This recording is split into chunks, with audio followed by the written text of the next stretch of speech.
1 কোটি বছর হয় তোমাকে দেখি না, তোমাকে একটি বার দেখতে পাবো। এই নিশ্চয়তাটুকু পেলে বিদ্যাসাগরের মতো আমিও সাঁতরে পার হব ভরা দামোদর। কয়েক হাজার বার পাড়ি দেব ইংলিশ চ্যানেল।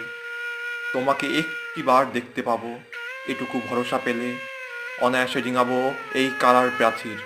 ছুটে যাব নাগরাজ্যে পাতালপুরীতে, কিংবা বোমারু বিমানরা শঙ্কিত শহরে। যদি জানি একবার তোমাকে দেখতে পাবো, তাহলে উত্তপ্ত মরুভূমি অনায়াসে হেঁটে পাড়ি দেব। কাঁটাতার ডিঙাবো সহজে, লোক লজ্জা ঝেড়ে মুছে ফেলে যাব যে কোনো সভায়, কিংবা পার্কেও মেলায়। তোমাকে দেখতে পাবো, এতটুকু আশ্বাস পেলে এক পৃথিবীর এটুকু দূরত্ব আমি অবলীলাক্রমে পাড়ি দেব। তোমাকে দেখেছি কবে, কবে কোন বৃহস্পতিবার, আর 1 কোটি বছর হয় তোমাকে দেখি না।